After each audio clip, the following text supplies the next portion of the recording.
Gesed Vishalom, gracia y paz.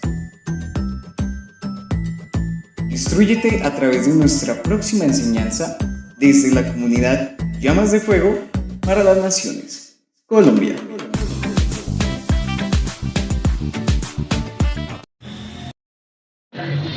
Shabbat Shalom, les damos la bienvenida a todos aquellos que están conectados en esta mañana en la comunidad Llamas de Fuego para las Naciones desde aquí, desde Peña Negra, y aquellos que en su futuro escucharán esta enseñanza por medio del canal de YouTube de la comunidad Llamas de Fuego. Seguimos con nuestro estudio del libro de Shemot, del libro de Éxodo, segundo libro de nuestra preciosa Torá. Y vamos a hacer como una pequeña introducción a lo que va a empezar a suceder a partir de este momento. Hasta el capítulo 6 vimos cómo el pueblo se encontraba en esclavitud, ¿verdad? Cómo en medio de esa esclavitud el Eterno aparta una familia para que de esa familia nazca aquel hombre que él iba a usar para salvar o para libertar al pueblo de Israel, que es Moisés. Pero no solamente él, sino también su hermano va a ser un instrumento importante en medio de este proceso. Vemos como el llamado de Moisés por medio de aquella zarza. Vimos también la primera confrontación de Faraón con Moisés y Aarón, y vemos cómo esto trajo más dureza de Faraón hacia el pueblo. Y encontramos versos anteriores en Éxodo 6, que alguien me ayude por favor a leer los últimos versos del capítulo 6, que Adonai le dice a Moisés una vez más: tienes que ir y presentarte delante de Faraón. Esto no ha terminado, y aquí en adelante empieza como la siguiente parte de la historia. ¿Qué dice? Cuando el Eterno habló a Moisés en la tierra de Egipto, entonces el Eterno habló a Moisés diciendo: yo soy Yahweh, vi a Faraón, rey de Egipto, todas las cosas que yo te digo a ti. Y Moisés respondió delante del Eterno: he aquí, yo soy un torpe de labios, ¿cómo pues me ha de oír Faraón? Entonces vemos que una vez más Adonai le dice a Moisés: ve, preséntate delante de Faraón y dile todas las cosas que yo te voy a decir, todo lo que yo te voy a hablar. Entonces estamos a punto de llegar al tiempo de las 10 plagas de Egipto, y vamos a empezar a ver cómo Adonai empieza a organizar esta siguiente parte de la historia, o la continuidad de lo que vino ocurriendo en Egipto hasta este momento. Hasta este momento, en realidad no ha pasado nada, ¿sí? No ha ocurrido nada. Pero el Eterno, en su infinita gracia y misericordia y amor para el pueblo de Israel, recordemos lo que aprendíamos en el capítulo 2, cuando él decía que se acordó del pacto, ¿verdad? Para entrar y trabajar en Israel. Todo el mundo ve como que uno de los propósitos del Eterno es endurecer el corazón de Faraón, porque en varias y en repetidas situaciones en la Escritura lo hemos observado, ¿cierto? Dice: pero yo endureceré el corazón de Faraón. Pero yo endureceré el corazón de Faraón. Pero cuando vamos a ver, el corazón de Faraón ya estaba endurecido, ¿sí? Pero vamos a entender también porque este es uno de los capítulos donde se nombra con más frecuencia, donde el Eterno lo dice más frecuentemente, y es que Faraón por sí solo va a endurecer su corazón, pero Adonai va a terminar, podemos decirlo así, de rematar ese deseo de Faraón para demostrar su poder sobrenatural. Faraón no va a escuchar la instrucción de Yahweh, y en consecuencia de eso, el mismo Yahweh va a humillar a Faraón y a todo Egipto. Entonces, prestemos mucha atención a todo lo que va a empezar a ocurrir de aquí en adelante, porque cada plaga va a demostrar que el Elohim de Israel es más poderoso que lo que piensan los egipcios de sus propios dioses, aún del mismo Faraón, porque recordemos que el Faraón era un dios para ellos. Las plagas van a atacar directamente a Faraón y va a empezar a demostrar su incapacidad de mantener el orden. ¿Qué pasa o qué cultura tenían los egipcios? Los egipcios, ellos creían en el cosmos, ¿no? Entonces, ellos siempre hablaban de mantener el orden cósmico, ¿sí? Entonces, lo que va a empezar a pasar con las plagas es que el Eterno va a empezar a atacar directamente la incapacidad de Faraón de mantener su supuesto orden cósmico. ¿Por qué? ¿Por qué se habla? ¿Por qué se dice que va a atentar directamente contra Faraón? Porque él es el responsable de lo que le ocurría al pueblo. Sea bueno o sea malo, el responsable era Faraón, porque él era encargado de mantener ese orden, esa nivelación, por decirlo así. Entonces, durante el tiempo de las 10 plagas, el rey va a ser responsable de esto y va a reflejar su pobreza como soberano en Egipto.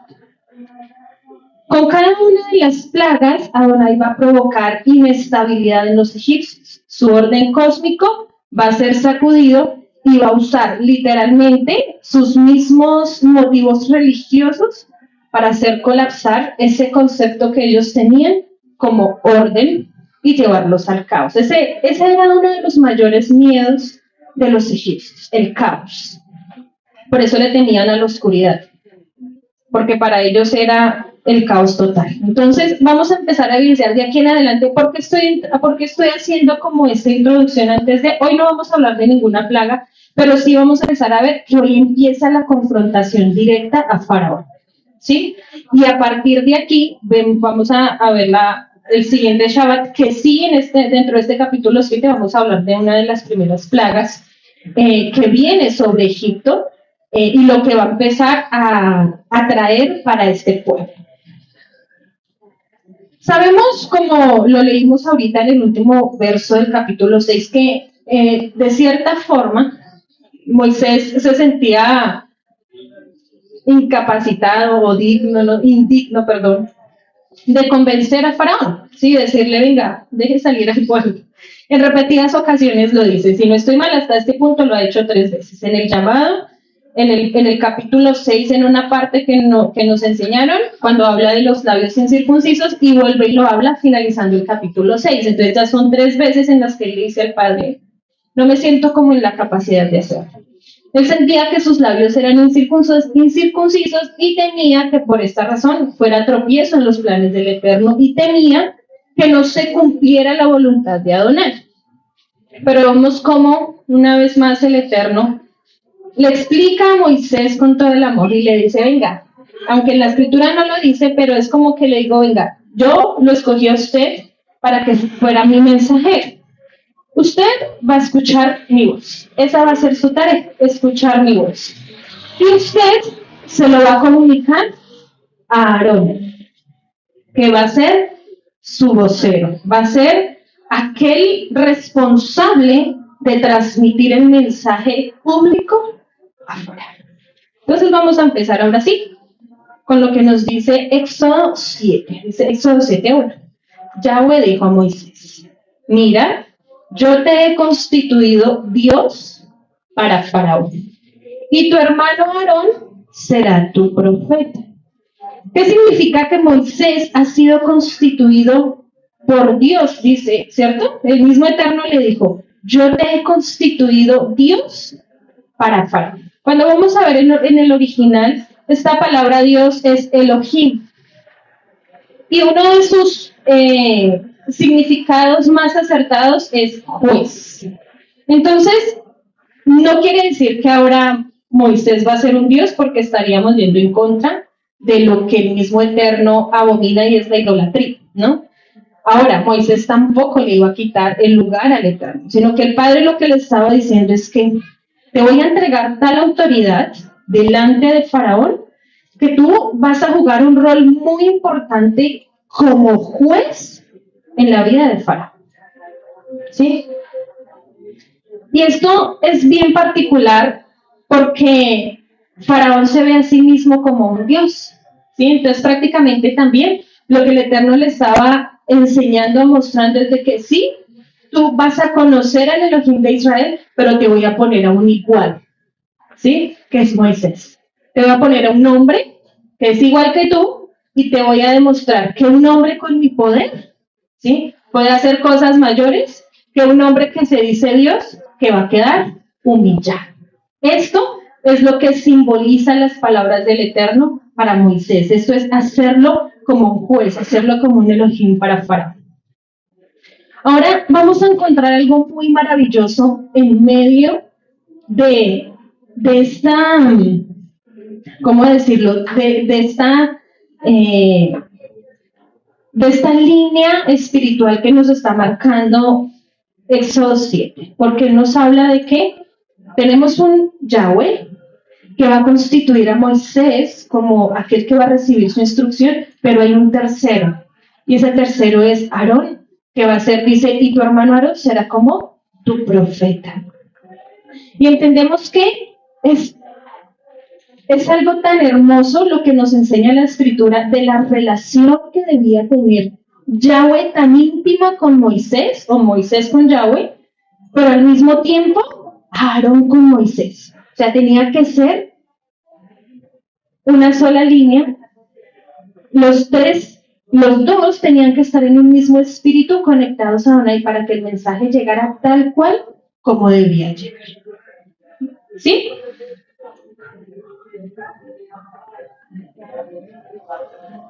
Entendíamos, hace 8 días nos hablaban que Moisés era la imagen o era un prototipo de Yeshua, ¿cierto?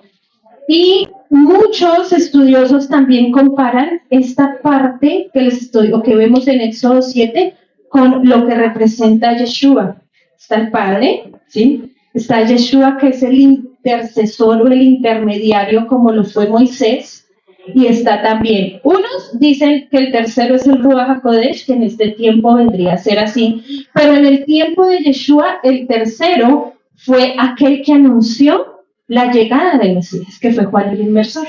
¿Sí? Entonces, muchos tal vez se matan el tiempo, la vida, pensando, bueno, ¿cómo encaja Yeshua como en medio de todo este camino, o el por qué? Entendemos obviamente que Moisés fue un hombre, Yeshua también era Elohim, ¿no? También era Dios, pero lo que nos representa esto, nos simboliza esto, es la ejad que había, tanto en Moisés con Adonai, o Adonai con Moisés y Aarón, como Adonai y Yeshua, el Ruach HaKodesh en este tiempo, y Adonai, Yeshua, y en el momento en que fue a venir Yeshua, Juan el Inmerso.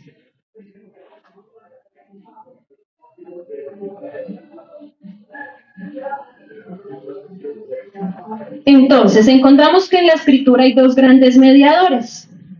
El primero fue Moisés y más tarde Yeshua, nuestro Mesías. Entonces, en términos generales, la relación entre Yeshua y Adonai sigue el modelo de la relación de Adonai y Moisés. Es muy igual. Ahora, Moisés era un hombre como tú y yo. Entonces, la relación actual, ¿cómo debe ser? Exactamente igual. ¿Sí? Adonai, tú como hombre, ¿sí? Y la forma en cómo el Padre te vaya a usar.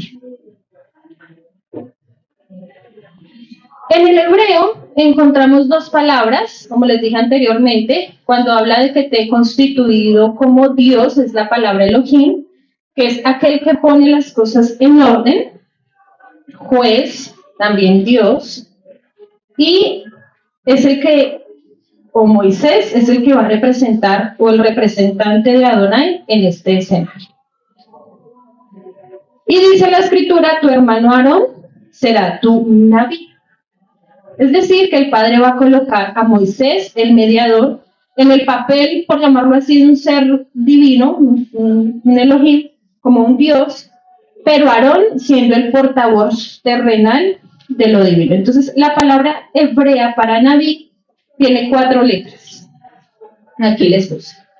Nun, Bet, Yod, Alef. Normalmente es traducida como profeta, ¿sí? Pero realmente lo que significa es portavoz. portavoz. Cuando miramos el pictograma o los pictogramas antiguos, sí, del hebreo, ellos también son bastante especial porque nos enseñan cosas muy lindas y muy profundas. Entonces, aquí vamos a encontrar el pictográfico de cada una de las letras que les acabé de mencionar. Entonces, de la Nun es una semilla, ¿no? La simiente. De la Bet es una casa. ¿Y por qué la casa sí? Porque representa el tabernáculo. ¿Sí? De la Yod es una mano extendida que representa el trabajo.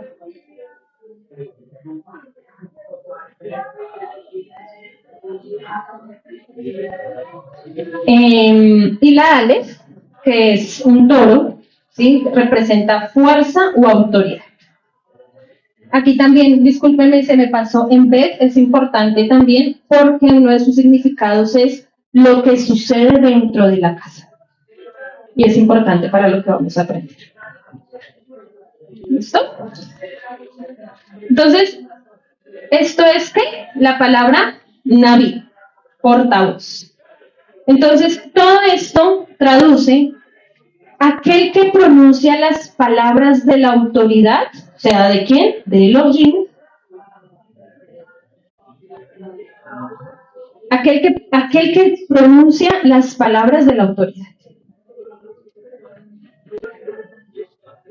Porque es importante entender que el significado de esta palabra, porque también en este tiempo se ha malinterpretado la profecía, ¿sí? Entonces, sí, la profecía suele recibirse por diferentes medios, una visión, un sueño, una palabra directa de Adonai, pero vamos a entender que Aarón en realidad, él lo único que hacía era repetir las palabras de Moisés, ¿sí? Él no tuvo ningún sueño, ninguna visión, entonces él en realidad fue un portavoz, no un profeta, ¿sí? Él no habló de nada del futuro. Él seguía o repetía las palabras que su hermano le transmitía. Cuando vimos la raíz de la palabra Naví es Na, solamente con estas tres létricas sin la A.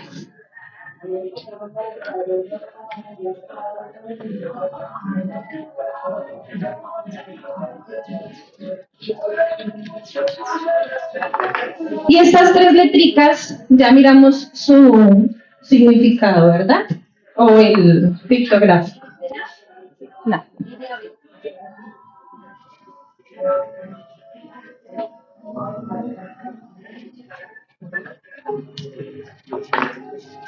¿Y esto qué representa? Implica el fruto producido desde el interior a causa del trabajo.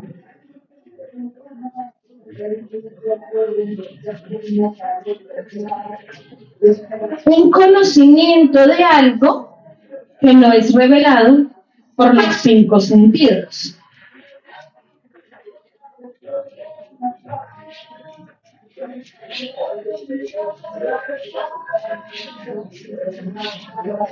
Entonces, ¿qué es esto tan especial? ¿Y por qué quise traerlo a colación? Porque para tú ser portavoz de Adonai, ¿sí? Implica que el fruto, esta semilla, tuvo que haber dado fruto desde el interior de tu casa, ¿sí? Lo que eres tú. Recordemos que esto representa lo que pasa en el interior de la casa, lo que está pasando. ¿Pero a causa de qué? De las decisiones que estás tomando, a causa del trabajo, a causa de cómo te estás esforzando para que esta semilla es la palabra de fruto. Entonces, otra forma de poder interpretar es que un profeta, un portavoz, llamémoslo así mejor, es aquel que produce fruto desde el interior. Ojo, y aquí tenemos que tener muy claro que un profeta no es un adivinador, no es aquel que quiere venir a interpretar de tu futuro lo que va a venir a pasar en tu vida. No. este hombre o esta persona que el Eterno usa como portavoz es el que proclama las palabras de Adonai y que produce en su propia vida fruto desde su interior. Entonces no puede ser cualquier persona que proclama las palabras de Adonai, ¿sí? Y eso es algo que se nos ha enseñado mucho, ¿no? Primero la palabra se debe hacer viva en ti para que tú la puedas transmitir. O si no va a ser una palabra que no va a transmitir vida. Si no ha dado vida en ti, pues ¿cómo va a dar vida en los que te están escuchando? Cuando pensamos en la autoridad del sumo sacerdote, que el primer sumo sacerdote en la escritura, ¿quién fue? Aarón, nos expresa un momento supremamente importante que afirmó la autoridad de él, y fue en el momento cuando su vara reverdece. ¿Recuerdan? Eso es después de cuando Coré es la rebelión de Coré. ¿Por qué les hablo de esto? Porque estamos hablando un poquito de la vida de Aarón. ¿Por qué quise enfatizar un poquito en la vida de Aarón? Porque tal vez para muchos dirán, y lo podríamos tal vez hablar en medio de esta semana con alguien, y es que muchos dirán, pero Aarón la embarró, porque Aarón construyó el becerro de oro, ¿sí? Pero cuando vamos a ver el resto de vida de Aarón, él fue un hombre que siguió las instrucciones de Adonai. Uno, cuando fue el portavoz, cuando fue y habló y también tenía que enfrentarse a Faraón, él también expuso su vida, porque Faraón no hubiera podido decir a la horca, ¿sí? Entonces, Aarón también tomó la decisión de servir al Eterno. Vemos también cuando sus hijos ofrecen un incienso extraño y el Eterno le dice, no me los llore, no se rasgue sus vestiduras. ¿Y él qué hace? Él obedece. En su momento, también, cuando él reconoció el error que de la decisión de formar el becerro de oro, él también es uno de los que se levanta conjuntamente con los levitas a acabar con su pueblo, con su propia familia. Entonces, ¿qué podemos entender y pensar también? Que él era un humano, igual que usted y que yo. ¿Que cometió un error? Claro, cometió un error como los que usted y yo hemos cometido. Pero que la intención de él, o siempre su intención, fue agradar al Eterno. Y que esta semilla, esta palabra, empezara a dar vida desde su interior. Por eso también veíamos la genealogía anterior. La genealogía anterior, si vemos y le prestamos un poquito también de atención muy literal, encontramos a Aarón. Después de Aarón, que él fue el primer sumo sacerdote, encontramos a Eleazar, que fue su hijo, y Eleazar como hijo también fue sumo sacerdote en el tiempo de Josué, y después de él, su nieto Fineas, que fue el último sumo sacerdote recto que hubo en el pueblo de Israel antes de empezar el tiempo de los jueces. Entonces podemos ver también que de la línea de Aarón también hay una genética de bendición hasta cierto punto. Entonces, miren lo lindo e interesante de esta raíz de la palabra hebrea Naví, porque es aquel que produce el fruto desde el interior. Y la evidencia es que Aarón, en el transcurso de su vida, siempre fue así. Lo mismo, encontramos otro error, ¿no? Cuando Miriam se le acerca a hablar de Moisés, pero la escritura no dice que él habla, él solo la escucha, ¿sí? Entonces, pero vuelvo y repito, como humano tuvo errores, Moisés también tuvo errores, pero siempre procuraba que el fruto se viera desde su interior. El rol primario de Aarón antes de ser sumo sacerdote fue el de ser portavoz. Entonces, este hombre también fue bastante importante, que a veces no se le da como mucha importancia en la historia, pero también lo que hizo fue bastante importante en esta parte de la historia y más adelante. Aarón tiene el rol de transmitir la palabra de Adonai. Si lo traemos a la actualidad, Cuando tú tienes la palabra de Adonai en tu corazón, lo que tiene que producir es fruto. O si no, ahí ya nos toca empezar a pasar a analizar qué clase de tierra somos, ¿no? O qué clase de tierra es mi corazón. Entonces pregúntate en esta mañana, ¿la palabra de Adonai ha dado fruto en mi vida? Sí, ok. Y si no, ¿qué pasó? ¿Cómo es esta tierra? ¿Cómo es este corazón que no ha dado fruto la palabra del Eterno? Entonces, mientras que Moisés recibe la instrucción, es transmitida por Aarón al faraón y se va a cumplir el trabajo como portavoz de la palabra de Dios. Mi hermana, una pregunta. ¿Hay diferencia entre un profeta y un vidente? Podemos decir que no. En la escritura también al profeta se le decía vidente. Pero ¿qué pasa?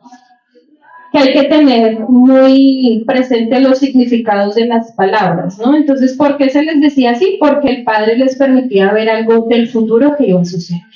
¿Sí? Entonces, por eso muchos le decían vidente, qué es lo que va a pasar. Pero no siempre el Padre se revelaba. Entonces, sí hay que tener cuidado ahí a veces con las traducciones de las palabras, pero podemos decir que sí. Entonces, encontramos como en la línea hermosa de Adonai, mediador, profeta o portavoz. Verso 2 dice, tú dirás todas las cosas que yo te mande, y Aarón tu hermano hablará a Faraón, para que deje ir de su tierra a los hijos de Israel. Y yo endureceré el corazón de Faraón y multiplicaré en la tierra de Egipto mis señales y mis maravillas. Entonces, como les decía hace un momento, ya hemos visto algunos versos atrás, que el proceso, por llamarlo así, de negación de Faraón a dejar libre al pueblo de Israel. Y hemos visto que en lugar de que el Padre meta su mano, ¿no? Y uno dice, bueno, pero ¿por qué el Eterno no va hablando el corazón de Faraón? Para liberar a los israelitas, lo que iba a suceder era que se iba a endurecer, pero ahí tampoco metió mano el Eterno, y quiero que eso lo tengamos muy presente, porque muchos dicen, es que fue el Eterno el que endureció el corazón. Claro, aquí el verso dice, y yo endureceré el corazón de Faraón. Vamos a entender que, como les dije, ya el corazón de Faraón estaba endurecido. Lo que va a suceder es que el Eterno va a ir en pos de la intención del corazón de Faraón. ¿Eso es lo que tú quieres hacer? Perfecto, hazlo. Yo no voy a interponerme, pero vas a tener que recibir las consecuencias de tus actos. Eso es lo que tú quieres hacer, y entre más duro seas, mañana más duro vas a ser. ¿Sí? Entonces, eso es lo que tú quieres ser. Tú no quieres cambiar. Esa es tu forma. Tú no quieres salir de ahí. Entonces, no es que Adonai haya endurecido el corazón. Ojo, y eso también quiero que lo entendamos, porque es muy importante. Cuando tal vez una persona no quiere escuchar la palabra del Eterno, dicen, uy, es que tal vez el Eterno le ha endurecido el corazón. No, ojo, porque la misma escritura me dice que el corazón se entenebrece a causa del mismo pecado. Entonces, ¿quiénes son los que se encargan de endurecer el corazón? Nosotros mismos, el mismo hombre. El Padre no mete mano ahí. El deseo de Faraón se está estableciendo, se está endureciendo, y era la forma, o era muy evidente, de que esto se iba a hacer notar, no solamente para Faraón, sino para el pueblo egipcio. Y Adonai le asegura a Moisés que él no, o sea, lo que le estaba diciendo a Moisés era, ojo, usted no puede cansarse, porque el corazón de Faraón se va a endurecer.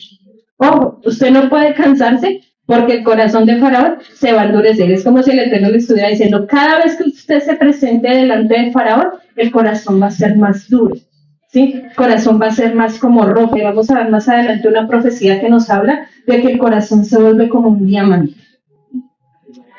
Entonces Adonai está diciendo que el corazón de Faraón se iba a seguir endureciendo, porque ya era rebelde y ya era desafiante. El corazón de Faraón ya era así. Y lo encontramos aún en el capítulo 5, vamos a leerlo ahorita, cuando ellos van y hablan por primera vez con Faraón y él les dice, ¿quién es ese tal Yahweh? Yo no conozco a ninguno, a ningún Dios con ese nombre conozco. Y en ese momento él tomó una medida súper drástica en contra del pueblo de Israel, ¿no? Entonces, ¿eso lo hizo Dios? Eso lo hizo el mismo Faraón.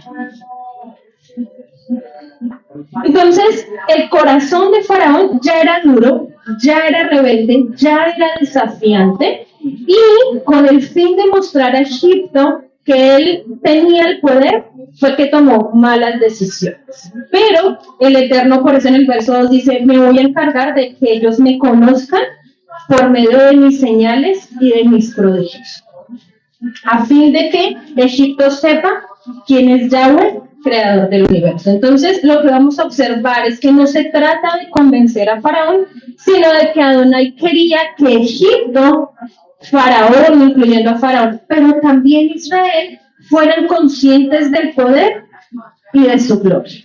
¿Sí? Por eso el verso 2 dice, él va a endurecer el corazón, pero yo voy a mostrar mi poder sobre el pueblo egipcio, mi poder y mis maravillas. O sea, también había un propósito de que el pueblo egipcio conociera, no solamente Faraón, sino que el pueblo egipcio conociera quién era Yahweh Sebaot.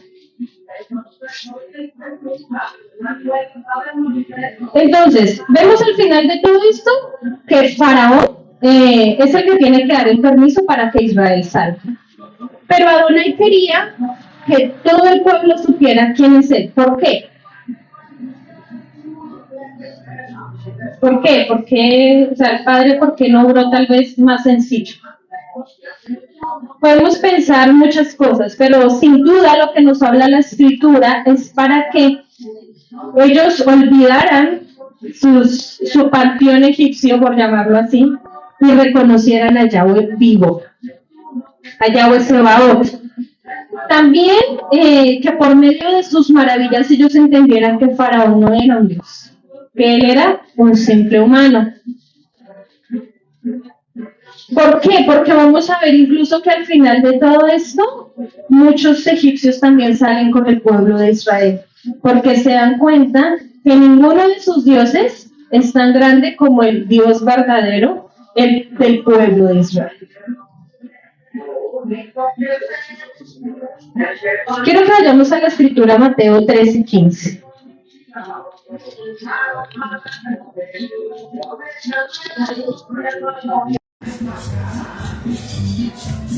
¿Por qué? Porque Faraón va a terminar obedeciendo, pero a regañadientas, la orden del Eterno. Entonces, el corazón de este hombre va a permanecer de la misma forma. Y cuando hablamos de corazón endurecido, en la escritura hay otro sinónimo y es el corazón pesado. O los oídos pesados. Y esto nos va a enseñar algo muy especial para nuestra vida en esta mañana. Dice Mateo 13:15, porque el corazón de este pueblo se ha engrosado y con los oídos oyen pesadamente y han cerrado sus ojos para que no vean con los ojos y oigan con los oídos y con el corazón entiendan y se conviertan y yo los sane. Cuando vemos el contexto de este pasaje es cuando los talmidim, los discípulos, le preguntan a Yeshua por qué le enseña por parábolas. Entonces Yeshua les está diciendo, el corazón de este pueblo se ha engrosado y con los oídos oyen pesadamente. Esto nos da a entender que el corazón pesa tanto que no puede obedecer porque no quiere escuchar. Y está tan endurecido que por tanto tiempo ya ha pasado tantas cosas que no hay forma o no hay manera de que cambie su estado. ¿Por qué? Dice la escritura que el faraón simplemente no va a escuchar. Y quiero que leamos el verso 4. Dice, y Faraón no os oirá, mas yo pondré mi mano, una vez más dice el Eterno. O sea, este pasaje, el Padre les estaba diciendo a ellos, yo necesito que ustedes entiendan que cada vez más el corazón del faraón va a ser más duro. Yo necesito que ustedes entiendan que cada vez más él no va a querer escuchar y no va a obedecer. Pero yo también necesito que ustedes entiendan que yo voy a mostrar mi poder, que yo voy a mostrar mis maravillas sobre el pueblo egipcio. Entonces dice, y Faraón no os oirá, mas yo pondré mi mano sobre Egipto y sacaré a mis ejércitos, mi pueblo, los hijos de Israel, de la tierra de Egipto con grandes juicios. ¿Qué palabra tenemos aquí para escuchar? Es la palabra Shama, que implica no solamente oír, sino también atender, obedecer y publicar. Entonces, ¿qué es lo que está diciendo Yahweh? Faraón no quiere Shama, no quiere escuchar, no quiere atender, no quiere obedecer. Entonces, cuando la escritura nos habla de Shama, de escuchar, la intención no es solamente que entre al oído, sino que se actúe en conforme a la instrucción que se ha dado. Y aprendíamos en la instrucción de Rosh Hodesh que tenemos que apresurarnos a cumplir con la instrucción, ¿cierto? Entonces, ¿qué le está diciendo usted el Eterno en esta mañana? ¿Cuántas veces la instrucción se queda sola en su vida? ¿Cuántas veces? ¿O usted se apresura, usted corre a ejecutarla? ¿O simplemente, ahí sí como nos decían los papás de antes, a usted le entra por una oreja y le sale por la otra? Sí, así como le entró, así mismo le salió. Esa no es la intención cuando escuchamos la palabra de Adonai. Quiero que eso lo tengan muy presente, porque de cada cosa que escuchamos, de cada instrucción que hacemos caso omiso, el Padre nos va a pedir cuentas. Mira lo que pasó con Faraón. ¿Cuántas veces dijo no? Solamente vemos 10 plagas, pero en realidad él dijo no como 15 en todo el proceso. El Padre solamente le estaba pidiendo, venga, deje ir a mi pueblo, deje ir a mi pueblo, obedezca, deje ir a mi pueblo. A nosotros muchas veces el Padre nos dice, ven, te mando esto de ti. Se nos queda acá, la semana como que acá, y ya después finalizando la semana se nos sale, pero nunca entra al corazón para hacer una obra en noche. Y de todo lo que, vuelvo y lo repito, de todo lo que recibimos de instrucción del Eterno, que no ponemos en práctica, Él nos va a pedir cuentas. Entonces, Faraón no quiere llamar, no quiere obedecer, no quiere atender. Y cuando tú no quieres atender la voz del Eterno, entonces automáticamente el resultado, ¿cuál va a ser? Un corazón endurecido. Literalmente. ¿Pueden haber personas con corazón endurecido dentro de una comunidad? Sí. Sí. Y es lo más duro. Por eso la primera pregunta que yo les hacía antes de iniciar es, ¿cómo está esta tierra? ¿La palabra está dando fruto en ti? ¿O cómo está la tierra que es nuestro corazón? Vamos a ir a la escritura, a Zacarías 7, y vamos a leer del verso 8 al verso 12. Dice la palabra de Adonai: la desobediencia, causa del cautiverio. Y vino palabra de Yahweh a Zacarías diciendo, así habló Yahweh de los ejércitos diciendo, juzgad conforme a la verdad. ¿Cuál es la verdad? La escritura, ¿cierto? La Torá. Y haced misericordia y piedad, cada cual con su hermano. No oprimáis a la viuda, al huérfano, al extranjero, ni al pobre, ni ninguno piense mal en su corazón contra su hermano. Pero no quisieron escuchar. ¿No quisieron qué? Chamá, escuchar. Antes volvieron la espalda y taparon sus oídos para no escuchar. Perdón, para no oír. Y pusieron su corazón como diamante, dice la escritura, para no oír la ley, la Torá, ni las palabras de Yahweh, de los ejércitos, enviada por su espíritu por medio de los profetas primeros. Vino, por tanto, gran enojo de parte de Yahweh, de los ejércitos. Miren esto. Dice, pusieron sus manos sobre sus oídos para no oír. Esto es un acto simbólico que hacemos cuando queremos omitir la orden o la instrucción del Eterno, ¿sí? Es como si quisiéramos decir, bueno, sí, Señor. Pero en realidad no pasó nada. Dice la escritura que a causa de esto, el corazón se volvió, o pusieron su corazón como diamante. ¿A causa de qué? De no querer escuchar la instrucción de Adonai, de no querer poner en obra la ley, dice la escritura. Entonces, cuando tú no quieres escuchar la voz de Adonai, ¿qué va a pasar? Tu corazón se va a endurecer. Porque escuchar la voz de Adonai no solamente es escuchar el mensaje, sino que es Shama, ponerlo en práctica, vivirlo, que se haga real en ti, que no sea solamente una palabra que entra y sale y ya, o una palabra que solamente te da a ti conocimiento para engordarte de conocimiento y saber, sino que haga mella en tu vida. Es como si el Eterno nos diga lo mismo en esta mañana que le dijo a Faraón: ¿ese es tu deseo? Perfecto. ¿Quieres vivir así? Perfecto. Hazlo, está bien, no hay ningún problema. Pero ten presente que si pones tu corazón como un diamante, no vas a escuchar mi instrucción, no la vas a obedecer y por ende mi ira se va a encender. Les dejo de tarea para que estudien Romanos 1, que habla completamente de lo que causa el corazón endurecido en una persona. Aquel que no quiere escuchar la voz de Adonai, su corazón va a ser entenebrecido. Y esto es muy peligroso porque si tú quieres vivir de una manera X, como tú quieras vivir, que no le agrada al Eterno, Él va a decir: hazlo.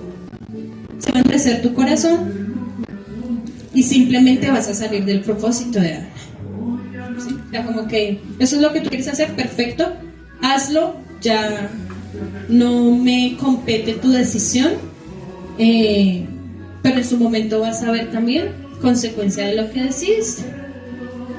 Y es exactamente la oportunidad que el padre le dio a Faraón, pero él nunca quiso obedecer.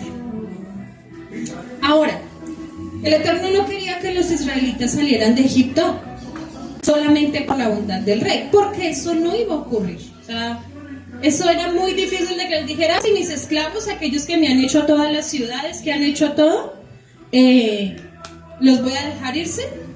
Eso no iba a suceder, pero pues tampoco era el propósito del Eterno, sino que él anhelaba mostrar, ¿sí?, que por medio de su poderosa mano y sus milagros, el pueblo de Israel entendiera quién era él.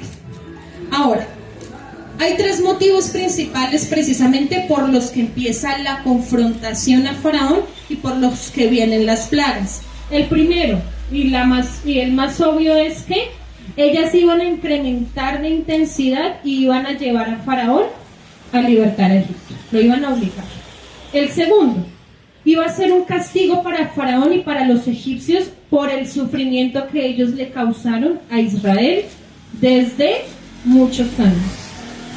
Y el tercero es demostrar nuevamente, como les dije anteriormente, tanto a hebreos y egipcios, que Yahweh es el Dios sobre todo los dioses, incluyendo al mismo Faraón. Entonces, leemos y podemos preguntarnos también: ¿es justo que toda la nación de Egipto sea juzgada por el pecado de un hombre? Por las decisiones individuales de un hombre, podemos llamarlo que fue Faraón, porque el Eterno nos decía en el verso anterior que él iba a mostrar su poder, ¿sí?, sobre toda la tierra de Egipto, con grandes juicios. Entonces, ¿es justo? Nos preguntamos, ¿es justo que toda la nación viva lo que vivieron solamente por las decisiones de un hombre? Pues la respuesta la encontramos en la misma historia de la Escritura, y es sí. ¿Por qué? Porque la maldad de los egipcios no solamente era la de Faraón, sino la de todo el pueblo, ¿sí? Cuando habían los que los cuidaban en sus procesos de esclavitud, ¿cierto? Los capataces, dice la Escritura. ¿Cómo los maltrataban? ¿Cómo llegaban ellos? Porque Moisés, en el verso 2, cuando él mata al egipcio, aprendíamos de que lo estaba golpeando a tal punto de que quería acabar con su vida. Entonces ellos no eran tan inocentes. Ahora, cuando se llegó la decisión de Faraón de matar los niños hebreos, ¿sí?, no solamente fue una decisión de Faraón, fue una decisión de todo el pueblo egipcio. Entonces, por eso el Eterno también tiene que tomar cuentas y el Padre es un Elohim justo. Él es un Elohim justo. Y más adelante en Éxodo vamos a encontrar también ciertas instrucciones que el Eterno le dio a Moisés y vamos a entender un poquito más de lo que vivió, de por qué el pueblo egipcio también tuvo que vivir las consecuencias de lo que hizo su rey, de lo que ellos mismos también decidieron hacer. Pero entendemos que el Padre es un Padre justo y que a cada quien le da o le corresponde, ¿sí?, las consecuencias de las decisiones que toma. Ellos dañaron a los hebreos con tanta maldad, y no solamente por un año, sino fueron décadas en que de generación en generación también los egipcios torturaron a los hebreos y asesinaron a los hebreos. Dice el verso 5: y sabrán los egipcios que yo soy Yahweh cuando extienda mi mano sobre Egipto y saque a los hijos de Israel de medio de ellos. Como lo hablamos hace un momento, uno de los propósitos de todo lo que iba a vivir Egipto es que ellos entendieran, tanto egipcios y hebreos, que solo hay un Dios. Por tanto, todas las plagas son una demostración directa de esterilidad y de cero poder de los dioses de Egipto, incluyendo a Faraón. Entonces el plan de Yahweh no era solamente liberar a los israelitas, sino que también tuvieran la oportunidad de conocer a Yahweh Sebaot, el Dios verdadero. Pero también es que en realidad Faraón conociera quién era él. Vamos a devolvernos un poquito a Éxodo 5, verso 1 y verso 2, y dice la escritura: después Moisés y Aarón entraron a la presencia de Faraón y le dijeron: Yahweh, el Elohim de Israel, dice así: deja ir a mi pueblo a celebrarme fiesta en el desierto. Y Faraón respondió: ¿quién es Yahweh para que yo oiga su voz y deje ir a Israel? Yo no conozco a Yahweh, ni tampoco dejaré ir a Israel. Entonces, eso fue un desafío también directo de Faraón a Yahweh. Entonces, Faraón quería conocerlo, pues así iba a ser. El Eterno se iba a manifestar y le iba a decir: ¿usted no conoce a Yahweh, el Elohim de Israel? El Elohim que hasta lo creó a usted y creó todo lo que usted adora.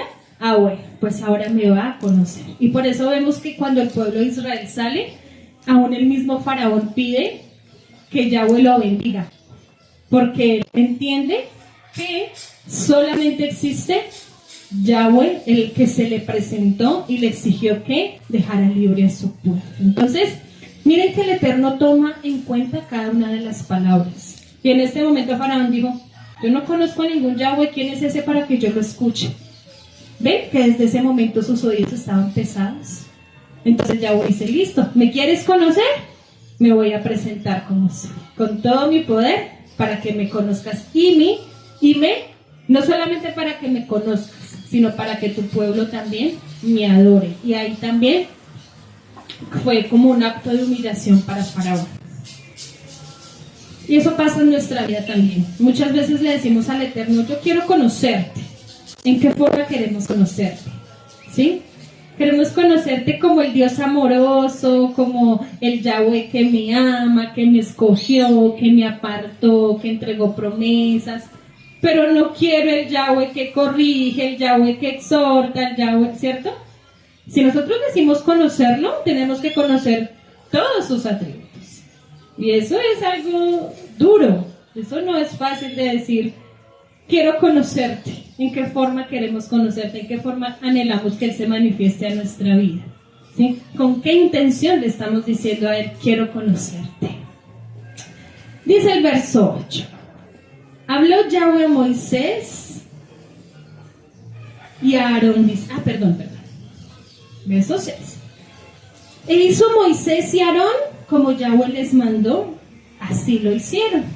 Era Moisés de edad de 80 años y Aarón de edad de 83 cuando hablaron a Faraón. Entonces, ya aquí prácticamente era como, vuelvo y les repito, era como una conversación entre Yahweh, Aarón, Moisés, diciéndoles: Faraón se va a negar, Faraón se va a negar, Faraón se va a negar.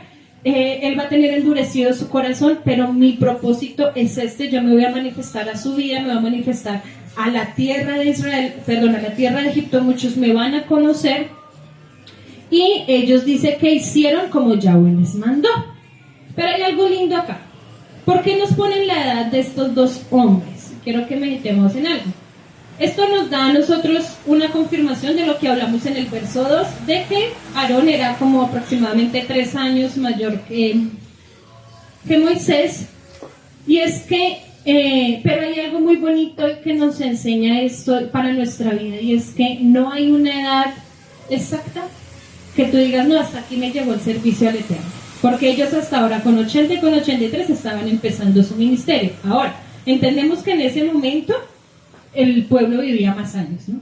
Pero lo que quiero que entendamos es que este es el momento, si el Eterno te ha llamado a ti en este momento, este es el momento de que nosotros empecemos a servirle al Eterno. Todos empezamos en diferentes edades a servirle. Hay unos que empezaron de niños, de jóvenes, otros desde el vientre, otros a los 30, otros tal vez entendimos a los 40, tal vez otros a los 45, no sé. Porque es que a veces también podemos preguntarnos ¿por qué no conocí antes de estas cosas hermosas? ¿Por qué no conocí antes de esta revelación? ¿Por qué? Pero simplemente podemos contestar es de que tal vez no estábamos listos. Tal vez tenías que vivir lo que viviste antes de conocerlo para que hoy pudieras entender lo que el Padre tiene para tu vida. Porque si no, es exactamente lo que le pasó a Moisés. ¿Cuántos años desde el momento de su concepción estaba el llamado? ¿Sí? ¿Cuántos años tuvo que durar él en proceso para poder entender? Vivió 40 años en Egipto, ¿sí? Salió. Vivió muchas cosas y entendió su llamado de una forma errada. Huyó, se fue. Y tuvieron que pasar otros 40 años para que él entendiera el por qué había sido llamado. Por eso en ese momento él ya le dice, Señor, ¿estás seguro que soy yo? ¿Por qué no usas a otro? ¿Sí? Mira, yo ya entendí que no. Pero entonces es el entender que si este es el momento que el Padre nos llamó para servirle, entonces es justo ahora cuando tienes que hacerlo. Y esto es un llamado también para los padres. Si el Eterno ha llamado a tus hijos, no sé cuántos años tengan tus hijos, es la hora de que tú dobles rodilla y clames, porque desde ya tus hijos les sirvan ahora. ¿Sí? No podemos confiarnos de que, ay, desde chiquito está acá. No. Tenemos que clamarle al Eterno que si Él los llamó a ellos desde ya, ¿sí?, su propósito se cumpla hasta que se cierren sus ojos. Dice el verso 8. Ahora llama Moisés y a Aarón diciendo, si Faraón os respondiere diciendo, mostrad un milagro, dirás a Aarón, toma tu vara y échala delante de Faraón para que se haga culebra. En otras versiones dice serpiente. Y esto es muy interesante porque ya habíamos visto algo similar en versos anteriores, ¿verdad? En Éxodo 4:3 encontramos la palabra Nahash, que significa serpiente, que es la misma palabra que encontramos en Génesis 3, que es Nahash. Pero en el capítulo 7, en este contexto, encontramos la palabra Tanim. Tanim. Génesis 7. Génesis 3. No, aquí, en Génesis 7. Por eso les digo, en Génesis 4:3 encontramos la palabra Nahash, igual que en Génesis. Perdón, Éxodo 4:3. Pero en el capítulo 7 encontramos la palabra Tanim.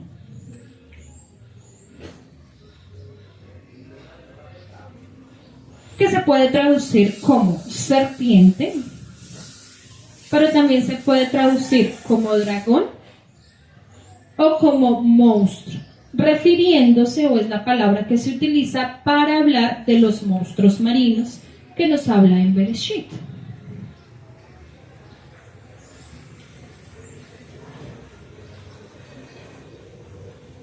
¿Por qué les hablo esto? Recordemos que la vara de Moshe, cuando se convirtió en serpiente, el Eterno, ¿qué le dijo? Cuando le dijo que la cogiera por la cola, ¿sí se acuerdan de la enseñanza? que la autoridad del faraón no iba a ser mayor que él, ¿cierto? Eso era lo que representaba, y que él prácticamente lo iba a humillar y que Moisés iba a tener autoridad sobre él. Por eso en este capítulo también encontramos que él le dice, yo te voy a poner como Elohim para Faraón. Pero sí encontramos que pudo haber sido, a causa de la simbología de la palabra, que pudo haber sido una serpiente diferente, porque la serpiente que se le presentó a Moisés fue la misma que se presentó al pueblo, porque recuerden que esta señal la tuvo que hacer delante de los ancianos, pero posiblemente se habla de que no fue la misma que se le presentó a Faraón con la vara de Aarón, ¿sí? Precisamente porque la palabra es diferente. Encontramos que la cobra era para los egipcios un símbolo importante, por eso les traje acá. Está en el turbante, por llamarlo así, del faraón, y también de la reina, ¿sí? Ellos la usaban, para ellos era algo importante, y lo podemos ver, usted puede ver historia egipcia y va a estar bastante marcado lo que es la serpiente. Entonces se habla, hay mucha especulación con respecto a esto, muchos dicen que pudo haber sido un cocodrilo, que pudo haber sido muchas cosas, pero en realidad como lo más acertado es decir que fue otra clase de serpiente, ¿sí? Porque la palabra tanim también representa, o se puede traducir como serpiente. Fue otra clase de serpiente, ¿por qué? Porque vemos que en los versos adelante encontramos que fue uno, por llamarlo así, de los primeros milagros que los magos egipcios pudieron imitar. Entonces era un animal o un elemento que ellos ya manejaban y ya usaban. Entonces la cobra es un símbolo importante para ellos de autoridad, y esto también lo que iba a hacer Aarón, iba a desafiar la autoridad del faraón. Leamos el verso 10, dice, vinieron pues Moisés y Aarón a Faraón e hicieron como Yahweh lo había mandado. Y echó Aarón su vara delante de Faraón y de sus siervos, y se hizo culebra. Si usted ve todo el contexto del capítulo 7, cada vez que hable de culebra vamos a encontrar la palabra tanim, o sea, como afirmando de que fue otra clase de culebra o otra clase de animal el que se presentó en este momento, diferente, que fue un animal diferente al que se presentó en el momento de la zarza. Dice el verso 11, entonces llamó también Faraón sabios y hechiceros, e hicieron también lo mismo los hechiceros de Egipto con sus encantamientos. Pues echó cada uno su vara, los cuales se volvieron culebras, mas la vara de Aarón devoró la vara de ellos. Entonces, vamos a ver un poquito la historia egipcia y con quién se toparon en este momento Moisés y Aarón. En lenguaje egipcio podemos llamar así, este hombre es llamado Jeritef Keyef, que es un título para un jefe lector sacerdote, y era el portador de los libros de los rituales. Era el título para un sacerdote que ocupaba uno de los cargos más altos dentro de la religión egipcia. Un sacerdote lector era un sacerdote que recitaba hechizos, recitaba himnos durante los rituales del templo y las ceremonias oficiales. También recitaba conjuros mágicos que prevenían la mala suerte o las influencias malignas que podían traer caos al orden cósmico. Recordemos que eso era su creencia. Fueron uno de los practicantes más destacados de la magia. El pueblo egipcio estaba muy arraigado a la parte de la magia del ocultismo, porque vamos a darnos cuenta que no solamente este milagro, por decirlo así, lo imitan, sino también el del agua convertida en sangre, ¿sí? Con sus encantamientos. Entonces, el pueblo egipcio fue uno de los pueblos practicantes más destacados en la magia. Se representan como estos hombres los guardianes del conocimiento secreto y los realizadores de asombrosas hazañas mágicas. ¿Cómo los representaban? Este cordoncito que caía acá, y aquí le sale otra partecita, ¿ven? Así, este cinturón que ellos tenían en su vestimenta era lo que los diferenciaba dentro del pueblo. Así como el Eterno puso una diferencia en los levitas, ¿recuerdan? Y en el sumo sacerdote exactamente igual. ¿Tú cómo reconocías a este jefe de sacerdote lector egipcio? Por su vestidura. La magia era parte de su religión y la ciencia. Y el jefe lector sacerdote era reconocido por sus habilidades de encantamiento. Este sacerdote era el que atendía personalmente a Faraón y era llamado cuando el rey lo solicitaba. También, ¿por qué les estoy dando como un poquito de esta historia? Porque recordemos que como este hombre queda en humillación en este capítulo, después Faraón manda a llamar a dos más. James y James. Eso, James y James, perdóname. ¿Por qué? Porque si este nomás era supremamente fuerte, según los que él manda a llamar, eran el doble de fuerte.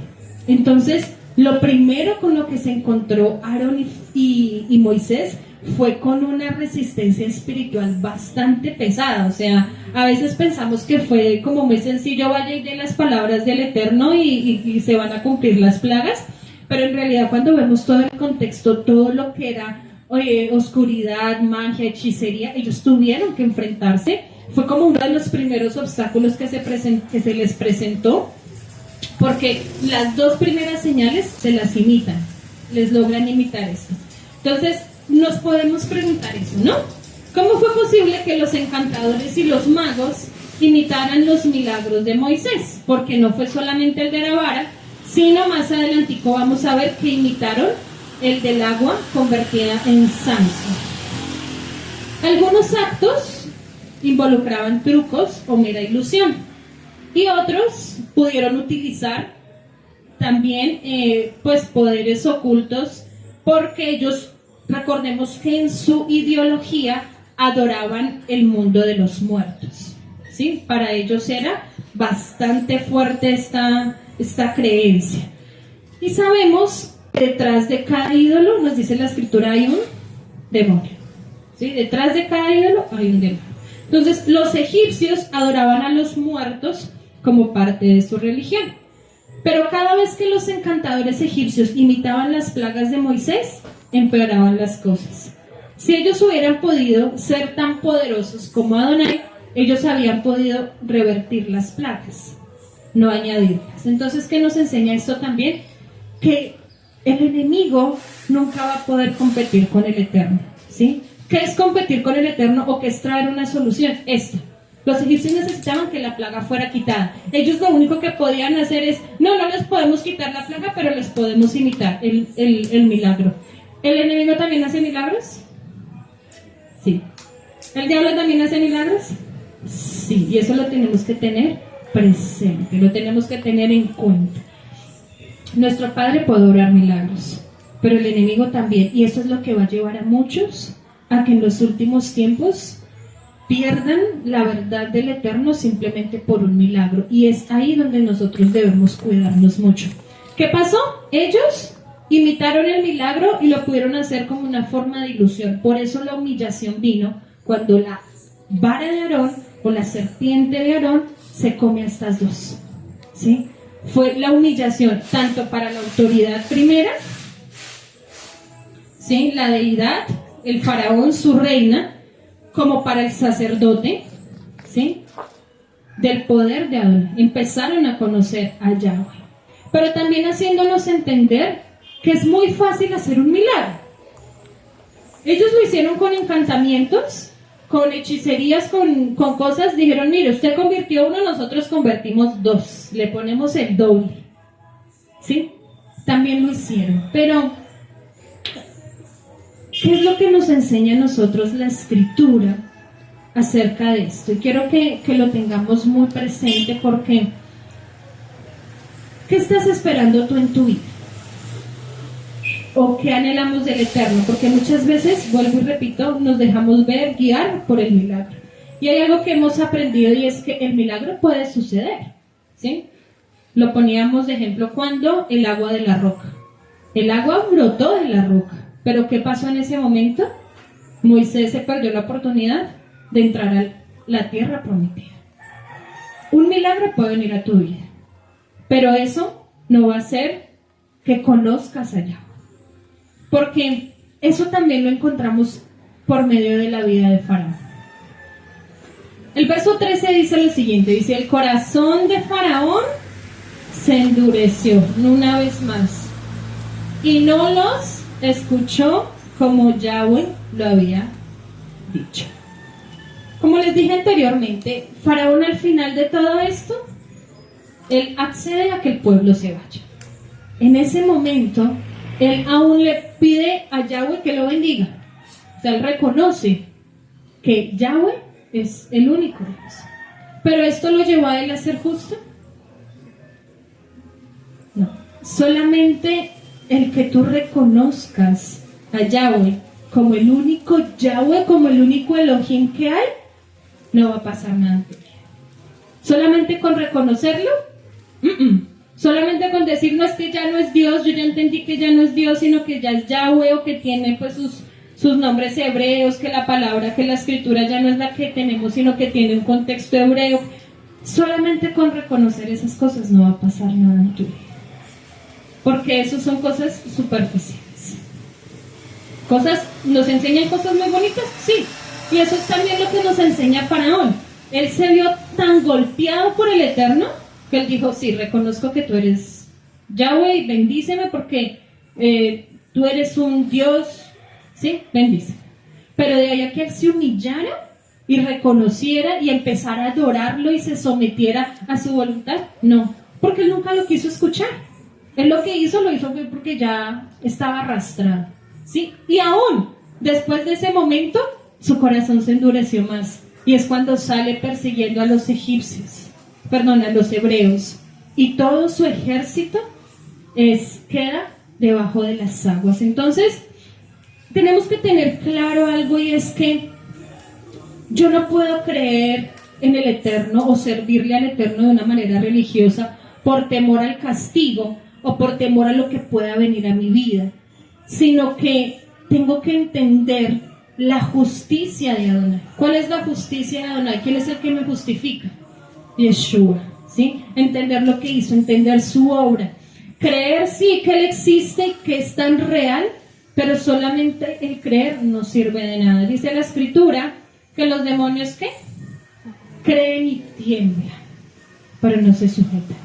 Entonces, lo que el Padre quiere hablarnos en esta mañana es que, uno, cuidemos nuestro corazón de que se vuelva un diamante al no querer escuchar la voz de Adonai. Cuando sé que yo no quiero escuchar, cuando no quieres obedecer, cuando te cuesta obedecer la instrucción del Eterno, cuando te pesa, cuando tú dices como que esto mejor no lo hago, esto sí, pero esto no, cuando se vuelve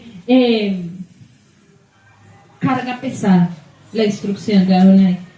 2, cuidarnos de que la intención con la que yo me estoy acercando al Eterno es solamente por temor o por religiosidad, sino que yo logro entender que no solamente es el creer en Él, sino es el sujetarme, es obedecerle y caminar como Él quiere que yo camine. Eso es lo que el Padre quiere hablarnos en esta mañana por medio de esta instrucción. Porque, ¿qué ganaba Faraón al creer que Adonai existe y es poderoso? ¿Qué ganaba? Y con cumplir con sus instrucciones. ¿Qué ganaba? Tal vez hubiera ganado mucho, porque no hubiera visto destrucción en su pueblo. Ahora el Padre nos pregunta a nosotros, ¿qué vas a ganar tú si tú escuchas mi instrucción y la obedeces? ¿Cuál es el segundo punto? El cuidarnos de acercarnos al Eterno de una forma religiosa o por temor a las consecuencias que puedan venir, sino es el entender la justificación que viene por medio de Yeshua, el entregarme, ¿sí? Entendiendo que no solamente es el escuchar, sino obedecer, sujeción, y esto me va a llevar a amar. Entonces el Eterno nuevamente nos insta en esta mañana a Shema. Eso es algo que el Padre nos viene hablando semanitas atrás. El Shema. ¿Qué es el Shema o el Shama? Hacer un alto en nuestra vida y decir, Padre, ¿qué estás hablando? ¿Qué necesitas que mi alma cambie, sea restaurada, sea renovada? ¿Qué decisiones tengo que tomar para poder cumplir tu instrucción? ¿Son fáciles las instrucciones del Eterno? La palabra dice que sus instrucciones o que su carga no es gravosa, ¿sí? Que no es gravosa, sino que cuando tú tienes toda la intención de escuchar y actuar, vas a ver que es más fácil de llevar. Cuando tu intención solamente es escuchar y voy solamente por escuchar, ojo, ten cuidado porque el quedarnos solamente en el escuchar nos está llevando a mostrarle al Padre que estamos haciendo caso omiso a su instrucción, y a causa de eso nuestro corazón se está convirtiendo en un diamante, en una piedra, se está endureciendo, y de eso el Padre quiere guardarnos y cuidarnos como Padre. Así que el Eterno les bendiga y que terminen un Shabbat en bendición.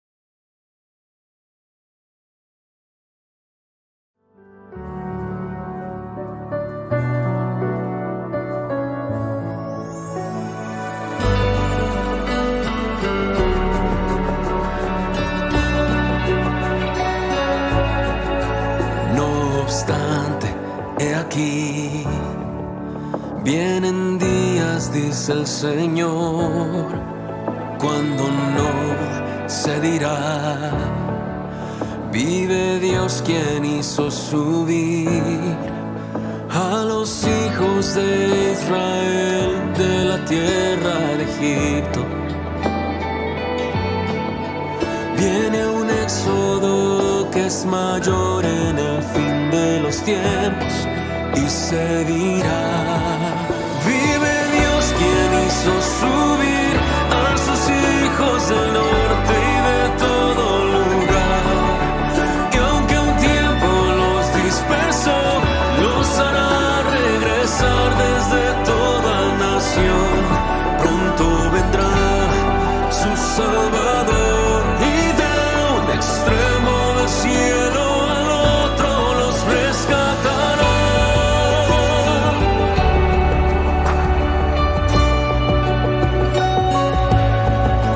No obstante, he aquí, vienen días, dice el Señor, cuando no se dirá,